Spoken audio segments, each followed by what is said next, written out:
අපේ database management system subject එකේ question set series එක question set 49 එක තමයි මේ තියෙන්නේ. ඒතර මේකෙත් අපිට කියවලා තියෙන්නේ අපි කලින් හදාගත්ත රණබිම MySQL DB කියන database එක data add කරලා පස්සේ ඒකට කම්පියුටර් එකට virus ඇවිල්ලා තියෙනවා. එතකොට අපිට principal කියනවා ඒකේ backup file එකක් ගන්න කියලා.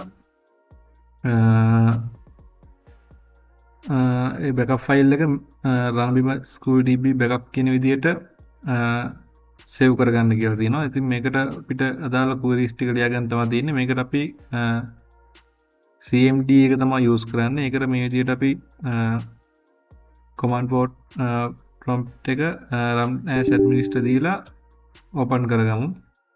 ඊට පස්සේ මේක දැන් මුලින්ම තියෙන්නේ Windows System 32 එකේ. අපි ඒක මුලින්ම අපේ MySQL file එකේ MySQL server එකේ bin කියන folder එකට ගන්න ඕනේ. ඒකට අපි change direct කියන keyword එකත් එක්ක command එක එක්ක අපේ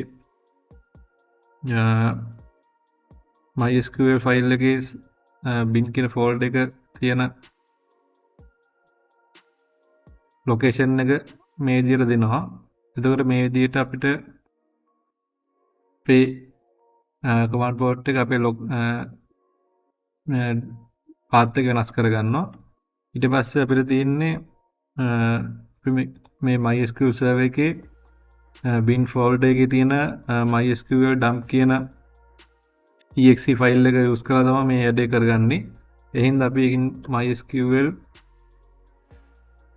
dump කියන exe file එක select කරගන්න ඕනේ. ඊට පස්සේ අපි username එක දෙන්න ඕනේ root කියලා. ඊට පස්සේ අපි password එක දෙන්න ඕනේ. ඊට පස්සේ අපි අපේ backup කරගන්න database එකේ name එක දෙන්න ඕනේ. අපි backup කරගන්නේ ranabima_sch_db කියන database එක. ඊට පස්සේ අපි අපේ මේ backup කරපු file එක යන්න ඕනේ location එක දෙන්න ඕනේ. ඒකට අපි greater than mark එක use කරලා අපිට මේක හදා ගන්න ඕනේ. අපිට මේක save කරගන්න ඕනේ file location එක දෙන්න ඕනේ. මම ඒක save කරගන්නේ මගේ documents වල තියෙන SQL කියලා file එක. ඒකට මම මේකේ file එකේ location එක මේ විදිහට දීලා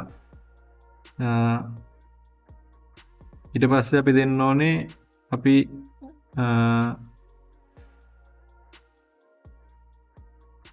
save කරගන්න file එකේ name එක.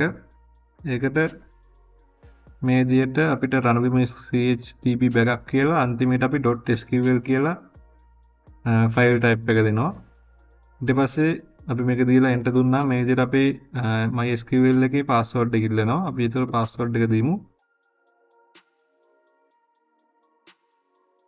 password එක දීලා enter දීපුවාම මේ විදිහට අපේ ආපහු අපේ MySQL server එක open වෙනවා. එතකොට අපිට තියෙන්නේ අපි දැන් මේ විදිහට save වෙලා ඉවරයි. අපිට තියෙන්නේ අපේ document වලට ගිහිල්ලා save කරගත්ත file location එකෙන් අපේ file එක බලා ගන්න. මේ විදිහට තමයි අපේ question set 49 එකට answers හදාගත්තේ. question set 50 එකත් එක්ක හම්බෙමු.